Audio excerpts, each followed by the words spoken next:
Assalamu alaikum wa rahmatullahi wa barakatuh. Alhamdulillah, ni siku nyingine tena, siku pendwa kabisa katika wiki hii.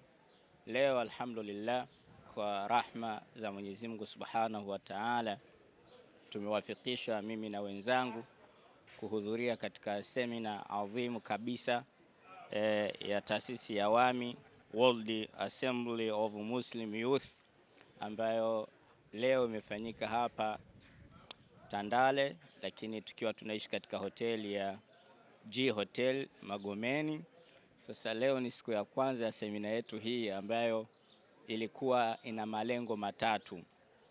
Nukta za msingi sana ambazo ya kwanza ni nukta ya utawala bora.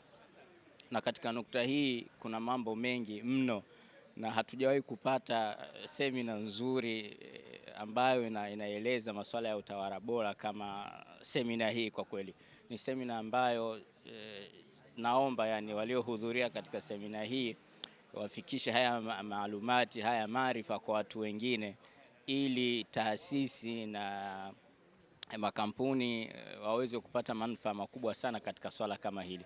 Lakini kuna nukta nyingine, ataknia, swala zima la uwezeshaji wa sasa katika swala la mashruaati hizo, na swala zima la kutumia vyombo vya kisasa katika kutengeneza ripoti.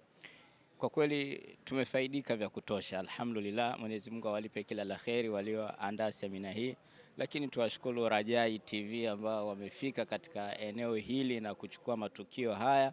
Wamekuwa ni watu wa kwanza ambao wanahabarisha umma kwa kila kinachoendelea.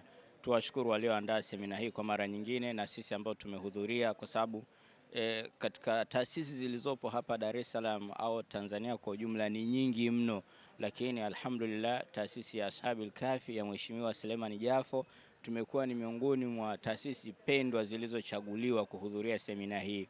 Ni taasisi kama 20 tu katika taasisi zaidi ya 1000 zilizopo hapa Dar es Salaam na Tanzania kwa ujumla, lakini bahati imetuangukia sisi kutokana na unyeti wetu, na ni taufiki ya Allah tabaraka wa taala.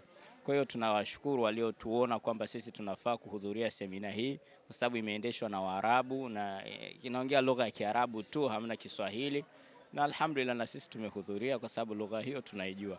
Mwenyezi Mungu ajalie haya maarifa tuliyoyapata hapa siku ya leo na kesho, basi iwe ni msaada wa jamii ya Kiislamu kuelimika na kupata radhi za Allah tabaraka wa taala. Nawatakieni kila la kheri, na tusikose ku like na kusubscribe channel yetu pendwa ya Rajai TV, na Mwenyezi Mungu awalipe kila la kheri. Wassalamu alaikum wa rahmatullahi wa barakatuh.